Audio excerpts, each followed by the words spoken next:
ჩვენ ელენე ხოსტარიანსთან მქონდა საკმაოდ გულწრფელი საუბარი, გავცვალეთ არგუმენტებით, ინფორმაციასაც შეეხება უფრო ჩვენი მხრიდან იქნა მიწოდებული გარკვეული დეტალების შესახებ ინფორმაციები, რასთან დაკავშირებითაც ესე საჯაროდ ალბათ გამიჭირდება საუბარი და ალბათ არ იქნება სწორი ამაზე საუბარი, თუმცა ჩვენ შემიძლია დაგიდასტუროთ, რომ მქონდა საკმაოდ გულწრფელი საუბარი, ხა ბუნებრივია ამ ჩვენ თხოვნებს, რომელიც დღეს ჩვენ მასთან მქონდა, რა თქმა უნდა, დადებითი პასუხი ვერ ექნებოდა და ეხლა როგორ წარმოგიდგენიათ, რომ ელენე ესე თქვა, რომ ვიკი ბატონო, რადგან ესია მე ხავა შეწყებს შიმშილობას ასეთი მოლოდინიც არ ქონდა, რომ ჩვენ ვთხოვეთ, ვესაუბრეთ.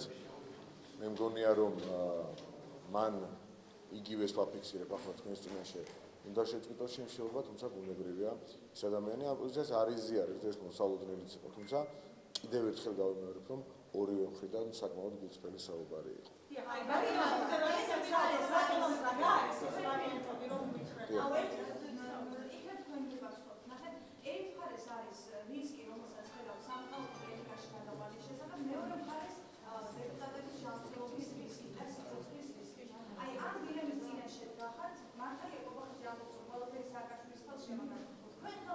არა, თქვენ ცუდად გაიგეთ, ძალიან ცუდი ინტერპრეტაცია გაუკეთეთ ამ წუთას ირაკლი კობახიძის პასუხს. ყველაფერი არა, ასუხისგებლობა კონკრეტულ საკითხებზე. კონკრეტულ თქვენი სურვილები პატივსაცემია, რაც არ უნდა იყოს, თუმცა რაც არ უნდა სურვილი არ გქონდეთ თქვენ ამ საკითხებთან დაკავშირებით საუბრის, თქვენ არასწორად გააკეთეთ ირაკლი კობახიძის სიტყვების ინტერპრეტაცია. რა თქმა უნდა, პასუხისმგებლობა იმაზე, რასაც თქვათ, აკეთეთ თავად სააკაშვილი არის სააკაშვილზე.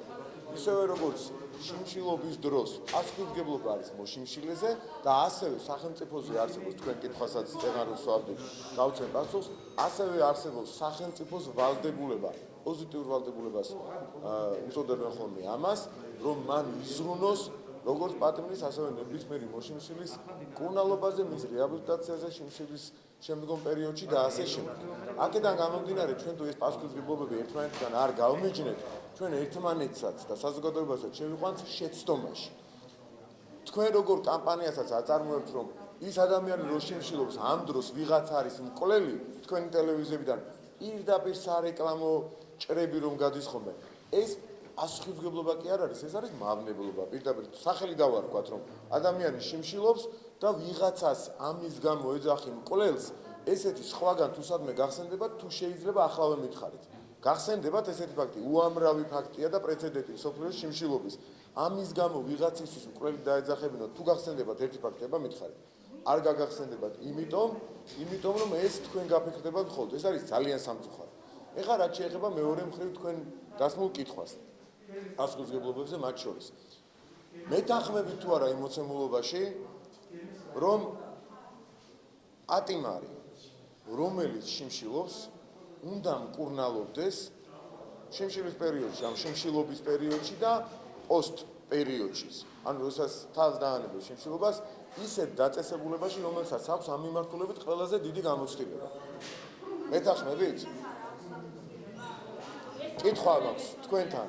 ერთი წამი. მეთანხმებით ამ მოცემულობაში. მივიჩნიოთ თქვენი დუმილი თანხმობათ. ერთი წამი. სამოქალაქო. ახლავე.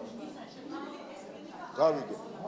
ჩვენ მოდი ბოლომდე მადლობა რომ თქვენ დამიფიქსირეთ რომ ვერ პასუხობთ და რატომ ეხლა მე თქვენ აგიხსნით რატო არ გაქვთ თქვენ პასუხი ამ დღეებში ხშირად არ იცით გავიგე მე გეტყვით ჩემი როგორც მე ხო ექიმი არა ვარ ჩემი როგორც ერთი მოქალაქის რა წარმოდგენა დამშავა თუ არალოგიკურია თქვენ მითხარით აგერ ბრძანდებით საკმაოდ განათლებული ჟურნალისტები და საკმაოდ ლოგიკურად ვსჯელობთ ხოლმე როცა გჭირდებათ ასე ნახეთ გუშინ გამოვიდა ლომჯარიას რომელიც ამ შემთხვევაში ძალიან სამწუხარო რომ ნაცმოძრავის მესიჯ ბოქსშია ბოლომდე ჩამსდარი მიერ შერჩეული კონსილიუმის წევრი და თქვა როგორც ჩანს ექიმის პროფესია რაღაცა ხარისხის ობიექტურობას ვინც არ უნდა იყოს ვისი მომხრეც არ უნდა იყოს რომელ აქციაზეც არ უნდა დადიოდეს მაინც აიძულებს რომ იყოს ობიექტური მოკლედ ესე ვთქვათ გამოვიდა ერთ-ერთი ადამიანი ექიმი და ბრძანა რომ პერსონალზე ვერაფერი თქვა კარგად დაახასიათა, აპარატურაზეც ვერაფერი და თქვა რომ გამოცდილება არის ნაკლები. ანუ რა დარჩა, კედლების გამოცდილებაზე იყო, რაზე საუბარი ვერ გავიგეთ, თუმცა თუ ავიღებთ გამოცდილებას, ბოლოს როდის გახსენდებათ, აი ჩვეულებრივ სიტუაციაში, დღეს არის ელენე, ასეთ სიტუაციაში, აი ამ პერიოდამდე ბოლოს ციხის გარეთ შიმშილობა რამდენი წელი არ გახსენდებათ, ხო? ანუ ჩვენ სამოქალაქო კლინიკებს ამის გამოცდილება არ აქვს. ლოგიკურია, მეთანხმებით? აბარატო არ მეთანხმებით. ბოდიში, ბრძანეთ. ახლავე. თავი გააკნი და რატო არ მეთანხმებით? გავიგე რომ პედაგოგიაში ვარ, მე მგონია ეს საუბარი უფრო აინტერესებს ხალხს. გავიგე. მათ შორის გავიგე. ახლა ნახეთ. მოშიმშილის მართვის, მისი ჯანმრთელობის მართვის გამოცდილება გამოდის რომ რადგან იქ ათეულობით და ასეულობით მოშიმშილი იყო, აქვს მხოლოდ იმ დაწესებულებას, იმ საავადმყოფოს, იმ კლინიკას, ციხის იმ საავადმყოფოს, ეგრეთ წოდებულს, სადაც დღეს არის მიხეილ სააკაშვილი განთავსებული. სხვა კლინიკებს ამისი გამოცდილება არ აქვს, როგორც შიმშილობის პერიოდში, ასევე შიმშილობის შემდეგ, ანუ სარეაბილიტაციო პერიოდში. თუ გამოცდილებაზეა საუბარი და ამ სიტყვას ჩაეჭიდნენ, მათ შორის ინტენსიური თერაპიის მიმართულებით და ასე შემდეგ, გამოცდილება აქვს ამ კლინიკას, როგორც ჩვენ გავიგეთ, მაგრამ თუ რამე საჭიროება არის და ვერავინ გაგვცა გუშინ პასუხი და ჩემი აზრით, ჩემი ეჭვია უბრალოდ რომ შეიძლება სუბიექტური ვიყო ამ შემთხვევაში, მაგრამ მომჯარია რადგან ნახა რომ ვერავინ ვერ გაგვცა პასუხი 2 დღის განმავლობაში დასმულ კითხვაზე, 2 დღის განმავლობაში ვთქვამთ ამ შეკითხვას რომ რა საჭიროება იყო ამდენი დღის განმავლობაში ხომ ვითხოვდით ამ კვირების პერიოდში რომ გადაყვანილი ყოფილიყო კერძო კლინიკაში, რა საჭიროება იყო, რაც რა ვერ მიიღო, რა საჭიროება იყო, რაც ვერ მიიღო. ესეთი არ არსებობდა და ამ კითხვის საპასუხოდ შეიქმნა ჩემი აზრით ეს დამატებითი კონსილიუმი.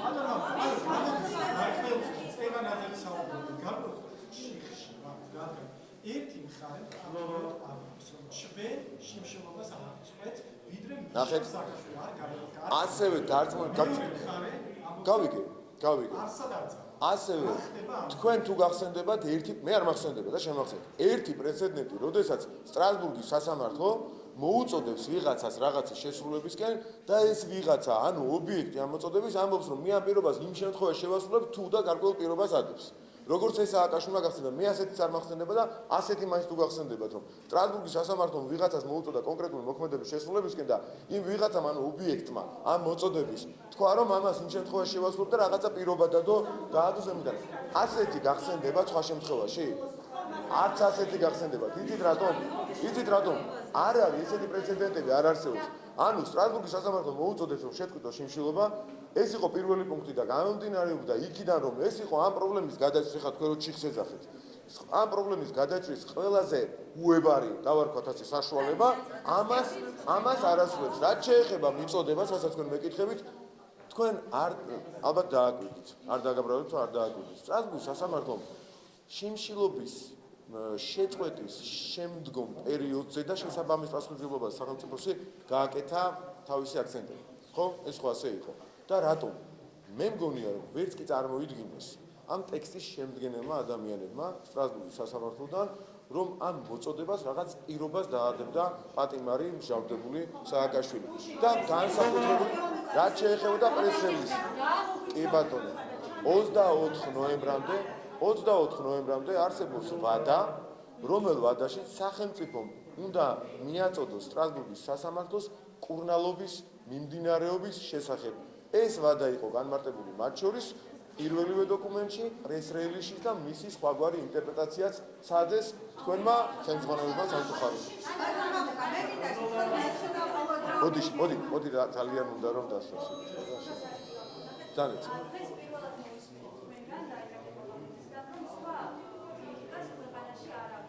არ აქვს არ მithქოს. არა, მე არ მithქოს. მე დასკვნა გამოვიტანები სპეციალურად ხაზი გაუსვირას. თქვენ ხო ჰედლაინებად ფრაზების ამოჭრა გიყვარდა შემდეგ სხვანაირად გაპეარება.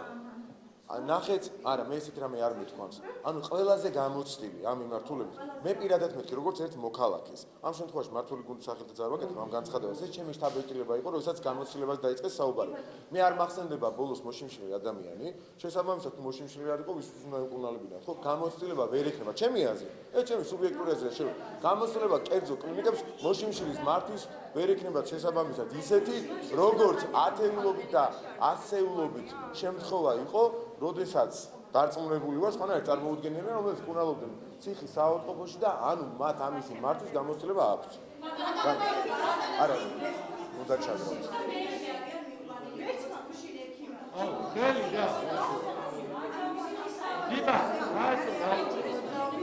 მოდი აბა ეს გაარკვიეთ კარგად. ის ხალხი ხო არ მუშაობდა შემთხვევით, აბა ისედაც. და არასწორი ინფორმაცია ხო არ არის, აბა გაარკვიეთ და მე ვილაპარაკოთ. კარგით? ნაციონალური მოძრაობის გირჩის და ნელოს გეგმებთან დაკავშირებით ზეგსავსაძე სხვადასხვა ადგილას ამ შემთხვევაში მთავარი თემა აღარ არის სააკაშუმე, ამ შემთხვევაში მთავარი თემა არის აქციის ქვეყნის ევროპული მომავალი. როგორ ფიქრობთ, რატომ გადავედით ამ ეტაპზე და ნახეთ. ვინ და ვინ არის? ლელო გირჩი, დროა, სტრატეგია, ნაციონალური მოძრაობა. ბევრჯერ მიწევს ამ სიტყვების გამეორება. იმ პარტია და იმ პარტიის წარმომადგენლებმა, რომლებმაც ამ ქვეყანას და ქართულ სამხედროების ომის დაწყება დააბრალეს, შემდეგ ეს დოკუმენტი საგულდაგულო წლების განმავლობაში დამალეს დაგერს თუ რაღაც 2-3 წლის წინ ამოუვარდათ, მათი კურსების და განსაკუთრებით პროდასავლურობის ნამდვილად არ მჯერა და ვერაზროს ვერ დავიჯერებ.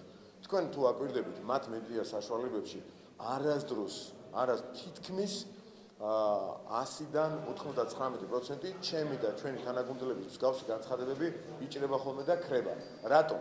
არ უნდათ რომ საზოგადოების ყველა ფენამდე მივიდეს ინფორმაცია, რომ არის ფაქტი. ვინ რა თქვა კი არა. ფაქტი რომ თავის დროზე ამ ხალხს აქვს საქართველოს წინაშე რუსეთის სასარგებლოდ. ოკუპანტი რუსეთის სასარგებლოდ კონკრეტული დანაშაული ჩადენილი, მათ დააბრალეს ქართულ სამხედროების ომის დაწყება. შემდეგ აი ამ დერეფნებში დაძებდნენ მათი მედია საშუალების წარმომადგენლები ადამიანებს, ვინ დაიწყო ომი და იქნებ ვინმეს რაღაცა წამოწდენოდა. და რომელიც წამოაწდენებდნენ ხოლმე 3 საათის ამ უშედეგო მსვლელობის შემდეგ ბრუნდებოდნენ თავიანთ ტელევიზიებზე და ამ თემაზე სიუჟეტები საერთოდ აღარ გადიოდა. ან თუ რაღაცა ინტერპრეტაციის საშუალება ექნებოდათ, ამ ინტერპრეტაციას ახორციელებდნენ. ეს არის გაღმა შედავების ტაქტიკა, ეს არის კომპლექსი მის მიერ, ანუ ნაცმოძრაობის და სააკაშვილის მიერ ჩადენილი უდიდესი ამ ქვეყნის წინაშე და ქართული სამხედროების წინაშე ჩადენილი დანაშაულისა და ეს ყველაფერი მათ შორის იმის გარდა რომ ქართული ოცნების გაშავებას ემსახურება საკუთარ რეაბილიტაციას ამ მიმართულებით. საქართველოში მე ვიცნობ პირადად უამრავ გულწრფელად ასე მოფიქრალ ადამიანს, ვისაც გონია რომ ნაცმოძრაობა არის პროდასავლური ძალა. თუმცა როდესაც მე პირადად ესე კომუნიკაციაში შევდივარ და კითხვას უსვამ, როგორ შეიძლება ასე მოხდეს, რომ ყველაფერი სტრატეგიულ ობიექტებზე და უამრავ თემებზე რომ საუბრობთ ხოლმე, ის ყველაფერი გვერდით რომ გადავწიოთ და ყველაფერი რომ მათი გაკეთებული საქმიდან რუსეთის სასარგებლოა საბოლოო ჯამში, ესეც რომ გვერდზე გადავწიოთ, როგორ შეიძლება პროდასავლური იყოს ძალა, რომელმაც თავის ქვეყანას და სამხედროებს დოკუმენტში დააბრალა და ამ დოკუმენტს ხარი დაუჭირა ომის დაწყება, ანუ საკუთარ სამხედროებს, ამაზე პასუხი არავის არ აქვს ხოლმე. გაკვირვება მინახავს მხოლოდ და გაჩუმება ადამიანების და ამაზე არ საუბრობენ. ამიტომ ეს ყველაფერი არის მოჩვენებითი. არის ორი მიზანი, უფრო მოკლე პასუხი რომ გქონდეთ. არის ორი მიზანი. ერთი მიზანია ის რომ გააშავონ ქართული ოცნება და მეორე მიზანია რომ საკუთარი დანაშაული ჩაფარცხონ ისევე როგორც წლების განმავლობაში არავინ იცოდა რომ არსებობდა დოკუმენტი, სადაც მათ ქართულ სამხედროებს ომის დაწყება დააბრალეს. ამის შემდეგ თქვენ მაშინ. მე თქვენ ახლავე 4-ვეს მოგიწევთ. კი ბატონო.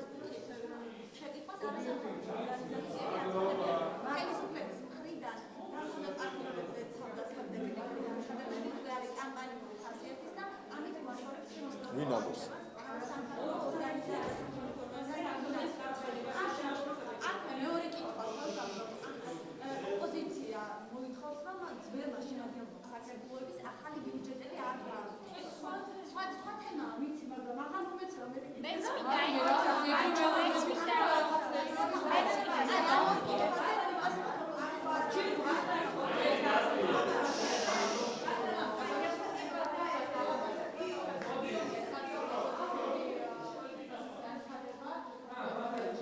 ბოდიში.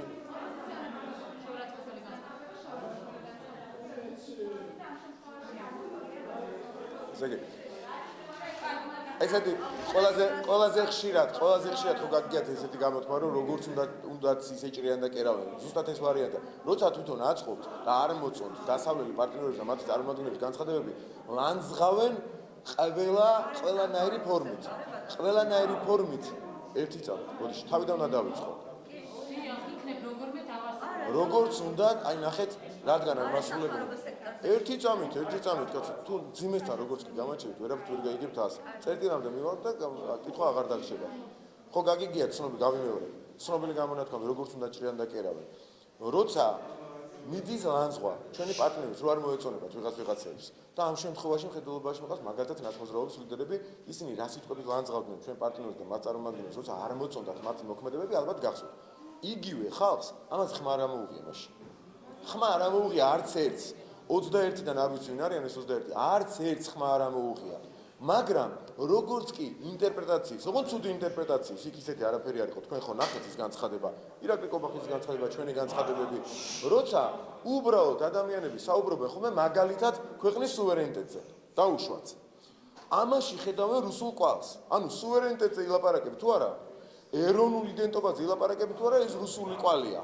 და დასავლელი პარტნიორების შეურაცხყოფაა თურმე და როცა ისინი პირდაპირ აგინებენ, ამას ვერ ამჩნევენ ხოლმე. ამიტომ მოდი ჯერ შეამჩნიონ რეალური რაც არის და ინტერპრეტაციებზე მე რო გადავლენ და არ იქნება სწორი ინტერპრეტაცია, ამასაც მიუთითებთ ხოლმე. გადაკავშირება ბოდიში. რა შეეხება ბოდიში. რა შეეხება? ერთი რაღაცა იცოდეთ რა. აი გარანტირებულად და ამ სიტყვებზე სიცოცხლით ვაგებ პასუხს. მთელი ცხოვრება ასე იქნება, პირადად მე ვარ დარწმუნებული ჩემ სიტყვაში ბოლომდე რასაც ლაპარაკობ. საგარეო კურსი არ გადაიხედება, ჩვენ კონსტიტუციაში ჩავწერეთ სხვა პარტიებისგან განსხვავებით. 2017 წელს ჩავწერეთ კონსტიტუციაში, რომ ამ ქვეყნის მომავალი არის ევროპაში და ჩვენ უნდა გავხდეთ ევროპული ოჯახის სრულფასოვანი წევრები და ყველამ თავი დაანებოს ამაზე სპეკულაციებს და სისულელეების ლაპარაკს.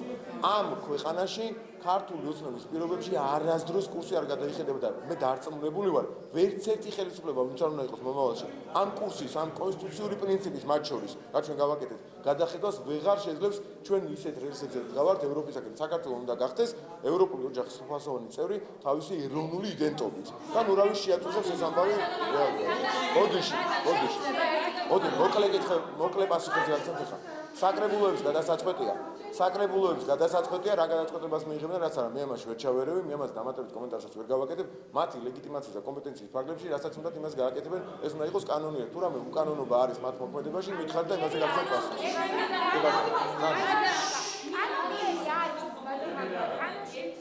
კანონიერი, მაგრამ არ მოგწონთ თქვენ. მადლობა. აბა, ახალ საკრებულოს რატომ არ შეუძლია, იმიტომ რომ რატომ არ კი არა, კანონიერია? წერია კი არა, კანონში წერია რაც შეშავს კანონიერია? ანუ თქვენ არ მოგწონთ რაღაც კანონიერი და გავიგე ეს არ მოგწონთ სულ. შესაძლებლობა, მაგრამ ახალ არჩეულ საკრებულოსაც ხომ აქვს იმის შესაძლებლობა, რომ იმასაც აქვს, ამასაც აქვს. იცოს თუნდაც 20 მე და თქვენ კანონით რაღაც შეგვიძლია. ერთ და იგივე რაღაცას გაკეთებია. და მე რო ვაკეთებ, ეს არ მოგწონთ და თქვენ რომ აკეთებთ, ეს მოგწონთ და მე უნდა თქვენ რატო აკეთებთ? ერთად, აი ხან ნახეთ რა მიპასუხეთ. არ შეიძლება ძველმა და ახალმა საკრებულომ ერთად გააკეთოს რაღაც. ნახეთ. ანა გავიგე. ოპოზიციური პარტიების მონაწილეობით რომ გააკეთონ. პარლამენტს რომ ერთი წამით. პარლამენტს რომ აირჩევს. აი პირობითად გეტყვით. ანუ ერთად არასწორი გამოგვიყვეთ. ნახეთ, პარლამენტს რომ აირჩევს. სანამ ახალი პარლამენტის უფლებამოსილება იქნება ხოლმე ცნობილი. რომელი პარლამენტი მუშაობს? ახალი ხო არ მუშაობს? ხო ვერ მუშაობს? ძველი კანონს იღებს და თქვენ რო გაბრაზდეთ რომ რას ქვია კანონს იღებს? ეგ ვარიანტია სულ ერთ-ერთი. არა შეიძლება. არა, შემდეგ თქვენ გონდათ? როგორ მოხერხდება ეს როდესაც რა?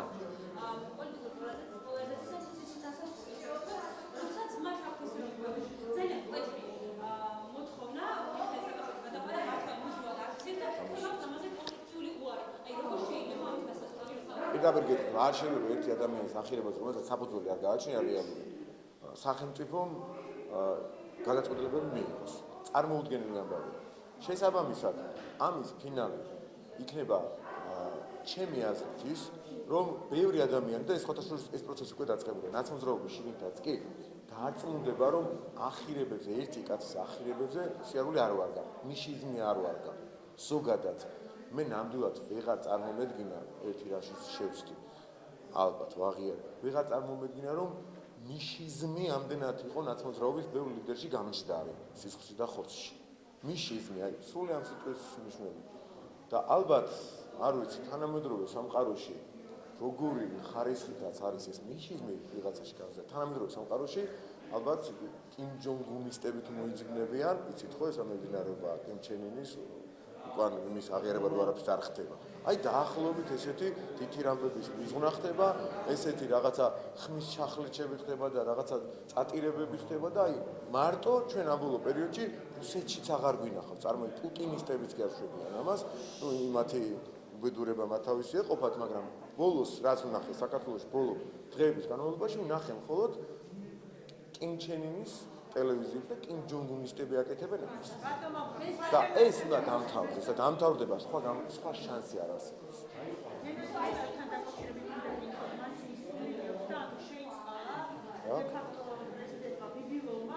აქვს რა ხარი? ინსულინი დაემართა, ინსულტი.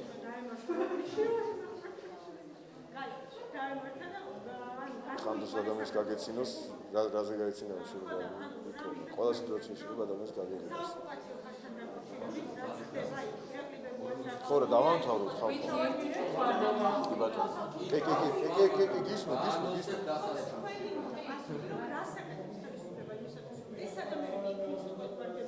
მე როგორც ვიცი, უსაფრთხოების სამსახურმა გააკეთა განცხადება ასთან დაკავშირებით, ხო? შესაძლებლობის ფარგლებში. ნახეთ, ბევრჯერ შეიძლება, ბევრჯერ გამეორებულის თქმა მომიწვევს, მაგრამ ამაზე გულწრფელად ვერ ვილაპარაკებ მსგავს თემაზე. სახელმწიფო აკეთებს აბსოლუტურად ყველაფერს შესაძლებლობის მაქსიმუმის ზღვარზე და სხვათა შორის ჩვენი პარტნიორები ამაზე უდიდესი მადლობა უნდა უთხრათ ყველას, ძალიან გვეხმარებიან ხოლმე, იმიტომ რომ მათი ჩართულობა ძალიან ხშირად ხედავთ ხოლმე უზრუნველყოფს ადამიანების გადმოყვანას.